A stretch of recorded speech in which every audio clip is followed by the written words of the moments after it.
በስመ አብ ወወልድ ወመንፈስ ቅዱስ አሐዱ አምላክ አሜን።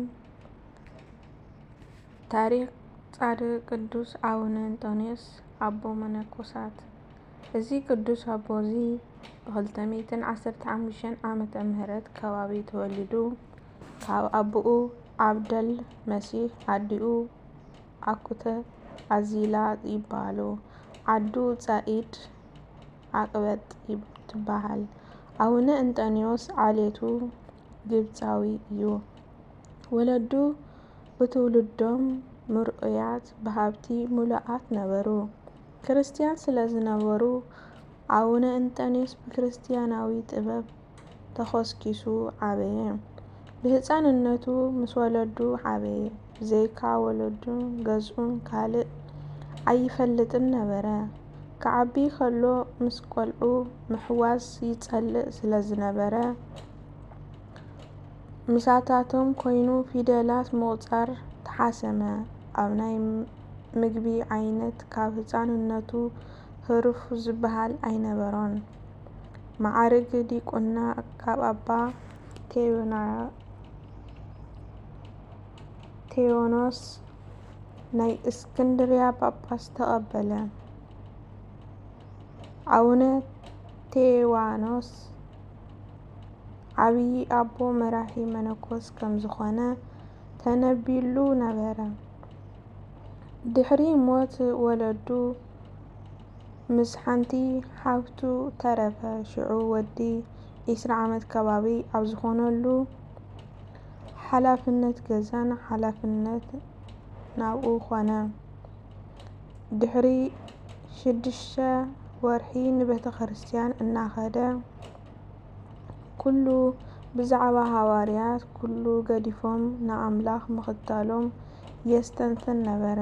ከምኡ እውን ነቶም ኣብ መፅሓፈ ግብረ ሃዋርያት ዘለዉ ህዝቢ ንብረቶም ሸይጦም ነቲ ገንዘቦም ናብ እግሪ ሃዋርያት ኣምፂኦም ከከም ኣድላይነቱ ንዝደለዮ ይዕድሉ ምንባሮም እናስተንተነ ነዚ ከምዚ ዝነበሩ ኣብ ሰማይ ክንደይ ሰናይ ዓብይን ተስፋ ከምዝፅበዮም ይሓስብ ነበረ።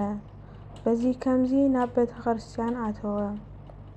ሽዑ ኣጋጣሚ ከዓ ኣብቲ ቤተ ክርስትያን ፍፁም ክትከውን እንተደሊኻ ዘለካ ኩሉ ሸይጥካ ንድኻታት ዓድሎ እሞ ተኸተለኒ ኣብ ሰማይ ከዓ መዝገብ ክተጥሪ ኢኻ። ማቴዎስ 19:21 ዝብል ተነበበ። እምበኣርከስ እዚ ንባብ እዚ ንዓይ እዩ ዝምልከት ብምባል ገለ ቁሩብ ንሓፍቱ ሂቡ ዘሎ ንብረቱ ወለዱ ንድኻታት ዓደሎ። እንተኾነ ንፅባሒቱ ናብ ቤተ ክርስትያን ኣብ ዝኸደሉ እዋን ንፅባሕ ኢልካ ኣይትጨነቕ ዝብል ወንጌለ ማቴዎስ ምዕራፍ 6:34 ብምስማዕ ነቲ ንሓፍቱ ኢሉ ዘትረፎ እውን ንድኻታት ዓደሎ። ሽዑ ንሓፍቱ ንእሙናት ደናግል ንድንግልና ክምህርኣ ኣማፀነን። ኣብቲ ከባቢ ሓደ ሽማግለ ሰብኣይ ካብ ንእስነቱ ኣትሒዙ ሂወት ብሕትውና ዘዘውትር ነበረ። አቡነ እንጦንዮስ ነዚ ብምርኣይ ብታህዋኽ ክመስሎ ጀመረ። እናኸደ እውን ኣካላዊ ነገር ይሓቶ ነበረ። ዘይሰርሕ ኣይብላዕ ተሰሎንቄ ምዕራፍ 3:10 ዝብል መሰረት ብምግባር ከዓ ንኻልኦት ፀጋ ምእንቲ ከይኸውን ባዕሉ እናኳዓተ ዘፍረየላ ንእሽቶ ግራት ብምሓዝ ገዚኡ ምግቢ ዕለቱ ገሊኡ ከዓ ንድኻታት ይህቦም ነበረ። ብውልቂ ብዘይምሓዝ ምቁራፅ ክፅሊ ከምዝግብኣና ሉቃስ 18:1 ስለዝሰምዐ ከዓ ብቐፃሊ ይፅሊ ነበረ። ንዝንበቡ ንባባት ፅን ኢሉ ይሰምዕ ስለዝነበረ ከዓ ካብ ፅሑፍ ገለ እኳ ኣየምልጦን ነበረ። ንኹሉ ከዓ ቀጥ ኣቢሉ ይሕዞ ነበረ። ከምኡ እውን ግብሪ የውዕሎ ስለ ዝነበረ ኩሉ ኣብ ርእሲ ኣእምሮኡ ልክዕ ከም መጽሓፍ የገልግሎ ነበረ።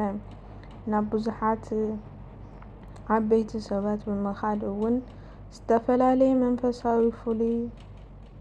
መንፈሳዊ ግብሪ ጽድቂ ተምሃረ። ካብ ገለ ልግሲ፣ ካብ ገለ ብዘይ ምቁራጽ ጸሎት፣ ካብ ገለ ትሕትና፣ ካብ ገለ ፍቕሪ ንባብ፣ ካብ ገለ ጽንዓት፣ ካልኦት ብጽሞም ኣብ ጥራይ መሬት ምድቃስ፣ ካብ ገለ ልዝቡነት፣ ካብ ካልእ ትዕግስቲ። በዚ ከምዚ ዝኣክል መንፈሳዊነት ምስ ኣዋህለለ ናብቲ ቦታ ተመኩሮኡ ተመለሰ እሞ እቲ ዝቐደሰሙ እናኣስተንተነ ኣብ ግብሪ ንምውዓል ተገደሰ። ነዚ ጽቡቕ ተግባራቱ ዝረኣዩ ከባቢታቱ ከዓ ናይ እግዚኣብሔር ሰብ ኢሎም ይጽውዕዎን ይፈትውዎን ነበሩ። ከም በዝሒ ሳህልኻ ኣምላኽ መሓረና፣ ኣምላኽ መሓረና፣ ከምቲ ምሕረትካ ውን ይቕሬታ ሃበና፣ ይቕሬታ ሃበና። አንጽሐና ጐይታይ ካብ ክፉእ በደልና፣ ካብ እከይ በደልና። ነዛ ጸልማት ዓለም ባርያ ኸይንኾና፣ ባርያ ኸይንኾና። ንሕናስ ኣበሳና በደልናን ፈለጥና፣ ኃጢአትናን ፈለጥና። ፍጹም አድኅነና ምሕረትካ ሃበና፣ ምሕረትካ ሃበና። ንዓኻ በዲልና ክፉእ እውን ገበርና፣ ክፉእ እውን ገበርና። ምሕረት ለግሰልና ቅድሜኻ ወዲቕና፣ ቅድሜኻ ወዲቕና፣ ቅድሜኻ ወዲቕና። ክንልምነዓኻ፣ ክንልምነዓኻ። ይቕሬታ ሃበና ምውዳቕና ሪኢኻ፣ ምውዳቕና ሪኢኻ። ሕጂ ንኽትባርኽ ማሕበርናን ጸሎትናን፣ ማሕበርናን ጸሎትናን። ጐይታይ ለኣኸልና ንመንፈስ ቅዱስን ንድንግል ማርያም።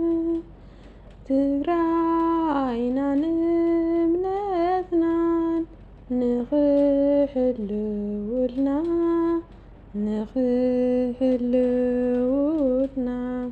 ጐይታይ ለኣኸልና ንቅዱስ ሚካኤል፣ ንቅዱስ ገብርኤል። ጐይታይ ለኣኸልና ንቅዱስ ሚካኤል፣ ንቅዱስ ገብርኤል። አሜን። ወስብሐት ለእግዚአብሔር ወለወላዲቱ ድንግል